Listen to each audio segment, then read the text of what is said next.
welcome back to EVE Online everyone, I'm Kplays Games. As you can probably guess, because you're looking at an Armageddon, it's level 4 mission time, hooray! The mission we have today is Stop the Thief. This is against mercenaries, so everything is going to drop at least some kind of loot. It's in this system.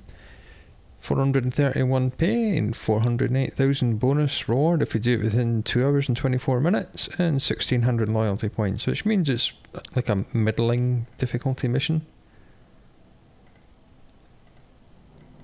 As it's mercenaries, this will be a Warden and Scourge kinetic missile mission.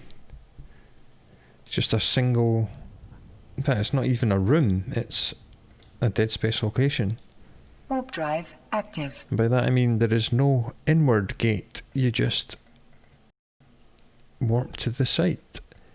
And the good thing is that because we can do that, we can actually choose which distance to warp into.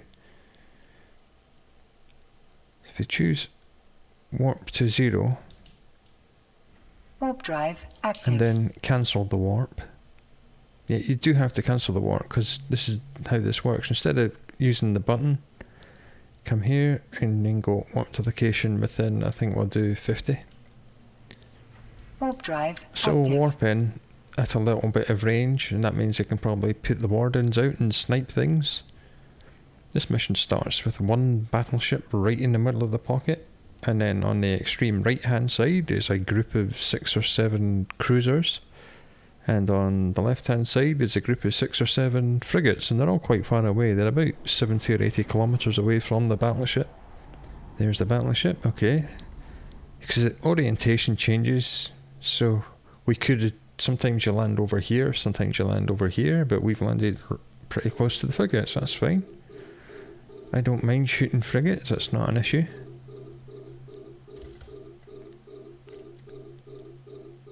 See, these guys are way away. Yeah, it's about 70k to the mercenary overlord, and another 70 to these guys. What we'll do, we'll just hope that the wardens can track these guys from here.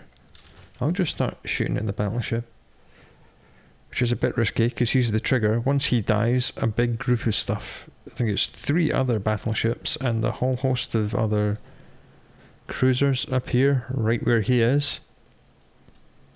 There is a mission item you need to pick up in this mission, and it's automatically teleported.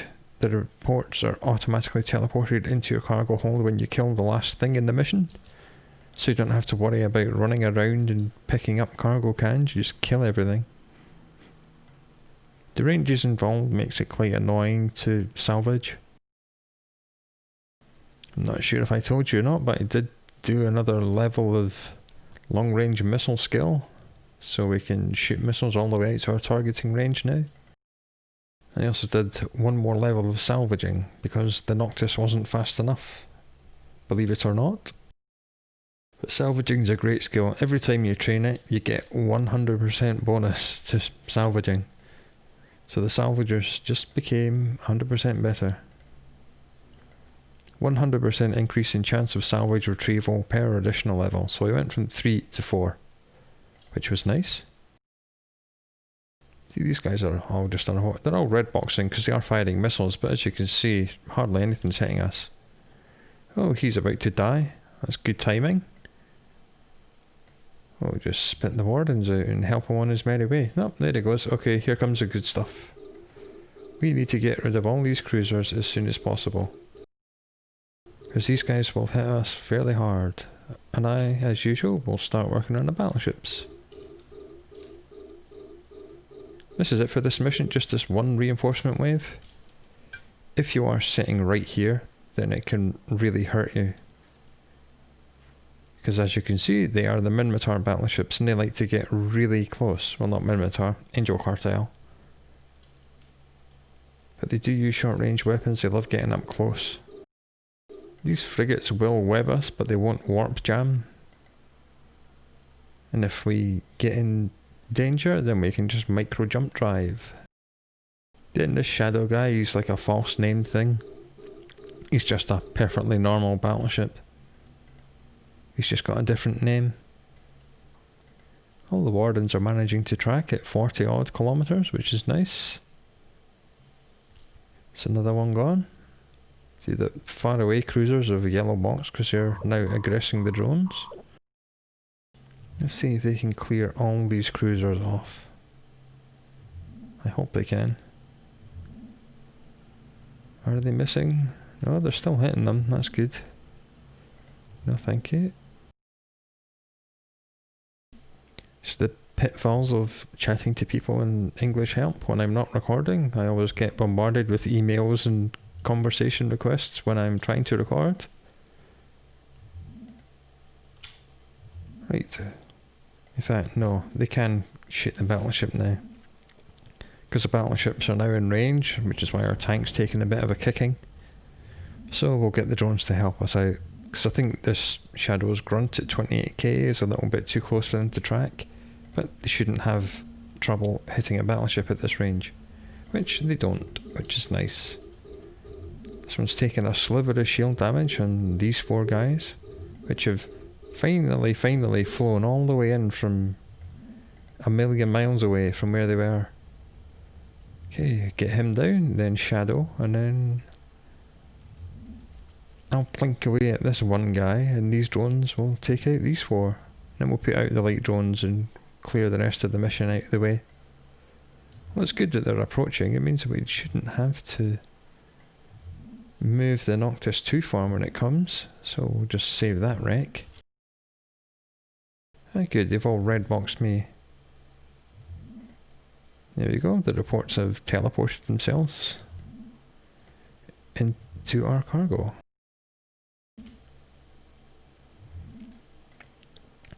The developers kinda knew which missions were being griefed more often than not, because players would scan you down, warp into your mission, and they'd know what dropped the mission completion item, and they would kill that thing before you, steal the loot, and then ransom it back to you via a contract.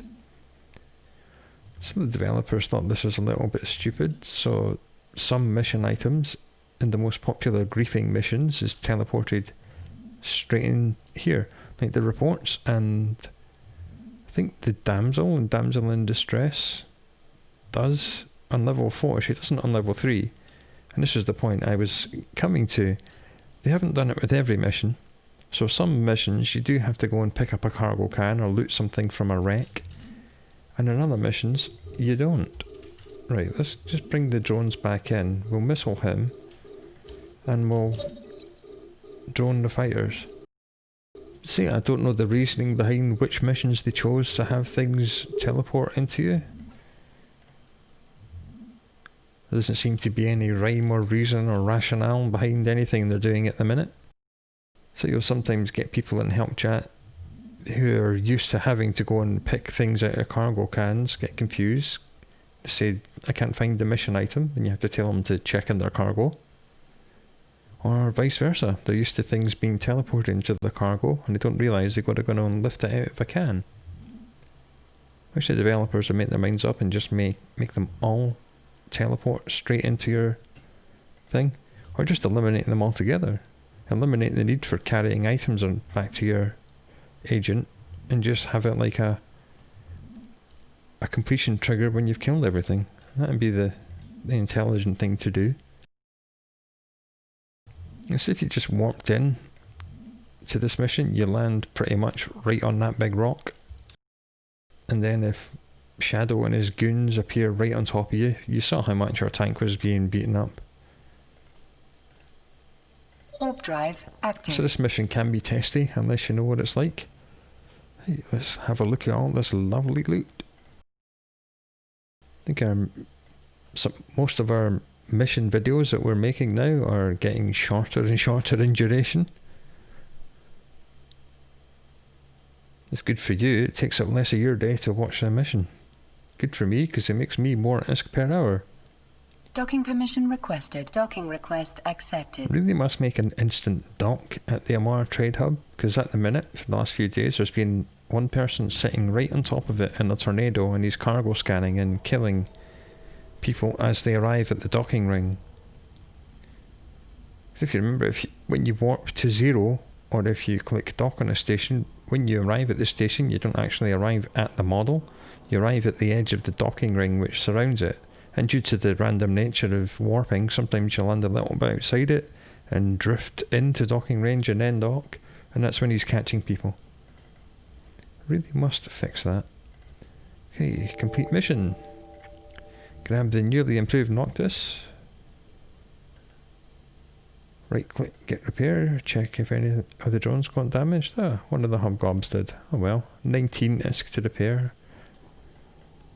I'm not going to save 19 ISK by going to a player-made station. I'm not that hard up for money. Okay, we're back after the salvage run. Had to wait a little bit for the bounties to come in. As you see, it's not very good. 4 battleships, 4 cruisers, another 6 cruisers, and 10 mercenary wingman frigates. Adds up to a total of only 2.17 million. And 408 pay, 431 reward. 3.5 million in total from all the loot. Only 1.4 of which is worth selling. 500,000 in salvage. Got some missiles out of it. 1 standard launch. I'm not sure who was firing lasers, but someone was.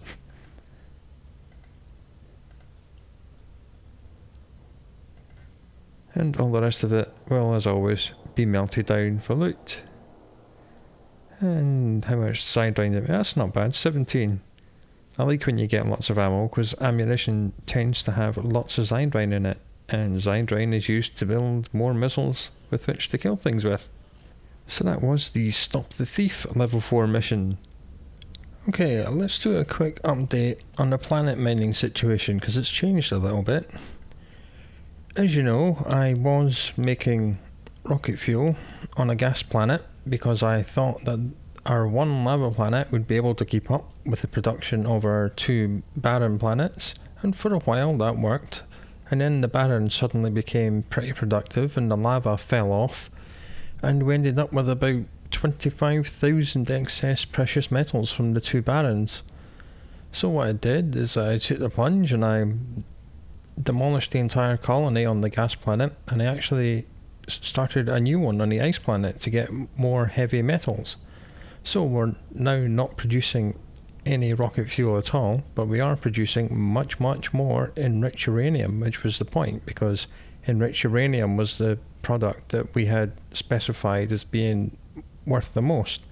The prices are staying pretty static. It's pretty good, and crucially the number of market orders is still also remaining high, so it looks like demand for this is still right up there, which is nice. So yesterday was the first day that I ran this new system, and yesterday the result was we got 4.36 million and 622,000 from the enriched uranium and the bacteria. But as we can see, overnight we made another 1,200 enriched uranium and 1,800 bacteria, and this 1,200 enriched uranium is worth 9.1.